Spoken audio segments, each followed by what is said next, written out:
They're $3 and you put them on, you get all these colors, and everybody says, where'd you get those glasses?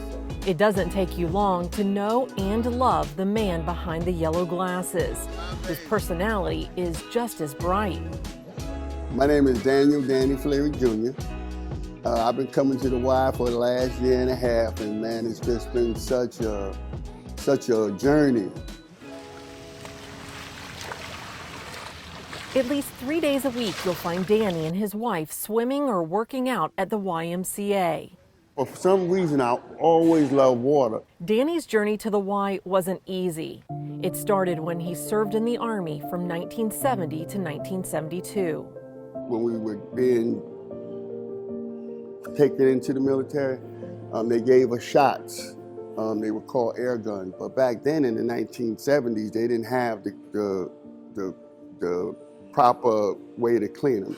Some of us got bloodborne diseases. I was one of them, and it was hepatitis. They didn't know it was hepatitis C back then. Danny's health worsened over the years. In 2010 is when I got diagnosed with cirrhosis of the liver. It was a dark period, a really dark period, because I was on medication. He was told because of his age, it would be a challenge to get a transplant if needed. The light in his life suddenly went dark. And I suffered depression, kind of withdrawal. I mean, hopefully you say, man, you withdraw, but at the end of the day, I had to withdraw. Ultimately, I attempted suicide. And, hey man, you know, let me put on my glasses, man.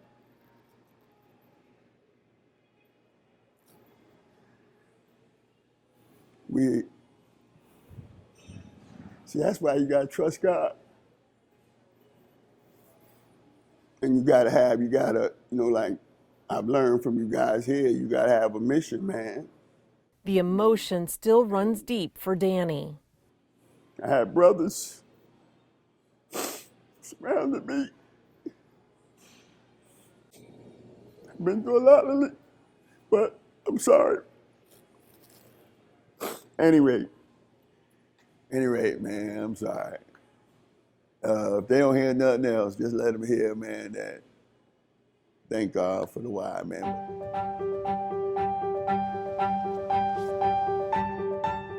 Danny not only began swimming at the Y, he also became part of the Y weight program. I came in, I was at 331 pounds.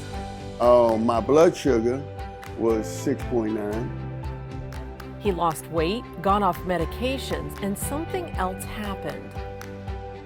When you really, really think about this, it's not just a physical thing, it's really, how the confidence that I developed as my weight started to come down, as I began to, my self-esteem started to even come up. My having a camaraderie of friends, you get a bond, a sense to want to thrive. It was a life-changing turn. You want to do these positive things, you want to do some stuff, and you get an opportunity to get up and come somewhere and know that, hey man, you're going to get the support that you need, you're going to get the love that you need, you're going to get the camaraderie. And so mentally, I look forward to that. It was something that, some people get up in the morning and make a smoothie. I get up in the morning and say, I'm going to my Y. It's just as emotional for Danny to talk about how the Y helped a close friend who overcame a major health procedure. Man, you survived. You know what he told me? He said, D, had we not been doing the Y last year, I might be dead, because I wouldn't have been in the physical shape to endure what I endured.